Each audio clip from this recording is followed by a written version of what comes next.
Never, never, never die. Never die. Never die. Never die. Fuck you. You see me, I see through you. You say fuck me, I say fuck you. You don't love me, I don't love you.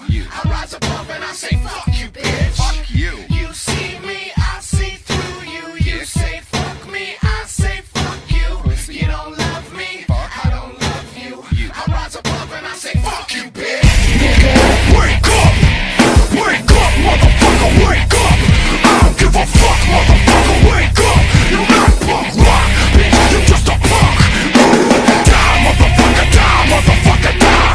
Die, motherfucker, die, motherfucker, die! Get high, motherfucker, high! We ride, motherfucker, all motherfucking die! So yeah, I got banned on Twitter recently. I guess the Maleficent fan Queen Trash is a free speech activist when it suits her, but whenever you say something that slightly makes her upset, she freaks the fuck out. So this is either my 4th or 5th Twitter account. I hear if I get this one banned, I've racked up enough loyalty points to get my own free Starbucks. Now that we have a delightful positive highlights out of the way, let's talk about something that's absolutely fucking stupid.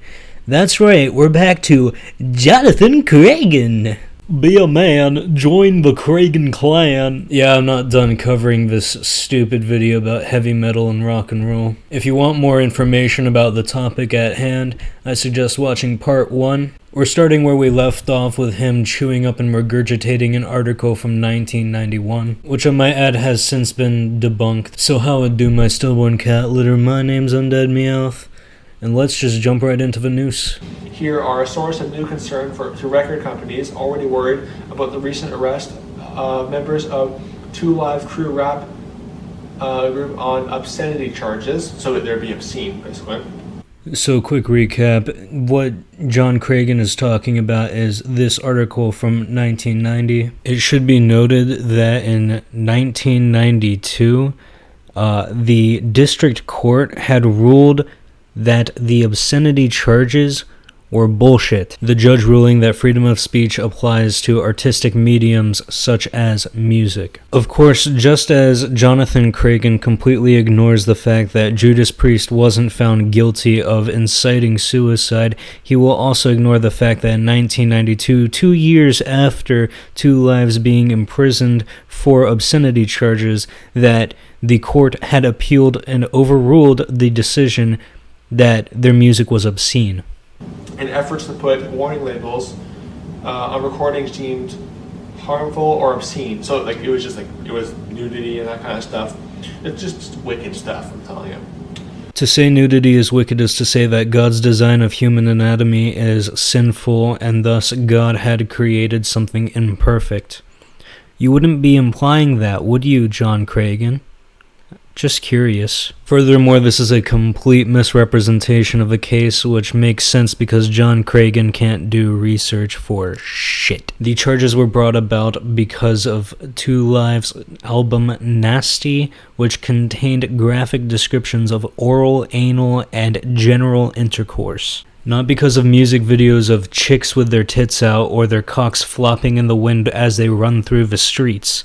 You fucking twit. In Florida, public nudity is what is known as indecent exposure. I should know because I'm well versed on my state's laws. And I'm specifically talking about Florida because that's where the Two Lives case took place. And though you say that obscenity charges means they were being obscene, that is not entirely accurate, as obscenity charges only apply to works such as films, music, and text. The obscenity laws of the US are directly comparable to the UK's Obscene Publications Act, which is the law that forced Evil Dead to be censored and be banned in its theatrical release within the UK. If you're asking why any of this matters, it's because this shows that Cragen has a severe lack of understanding for the law itself and doesn't do any fucking research, which shouldn't be a surprise seeing as he's talking about these court cases as if they set a legal precedent and show some form of validation to his claim that heavy metal and rock and roll cause suicidal depression and violence. And the fact that he doesn't even know what laws he's talking about or what he is even reading shows that he is not an authority to make any claims about the subject whatsoever. And that's not because he's not a psychologist or he doesn't have any degree. That's simply because of the fact that he doesn't take the time to fully understand what the fuck he's talking about. If successful, the product liability suit would force record companies to screen lyrics, or face the I guess I have to start reading the articles again for him, which is sad. Before I continue, New York Times charges per article you read for some reason, so it would really help me out if you wanted to see more deep dives like this. If you went to my merch store and bought something small, it could be the cheapest fucking item there. Any little bit helps.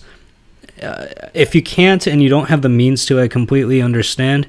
And I usually don't advertise in the middle of a video, but the New York Times is just being really fucking annoying, and in order for me to continue doing stuff like this, I kind of need to be able to look at the sources that are being cited. If successful, the product liability suit would force record companies to screen lyrics or face the possibility of having to pay huge punitive damages in similar cases. In at least 3 previous incidents in California, Georgia, and New Jersey, fans of heavy metal have killed themselves after listening to the album Suicide Solution.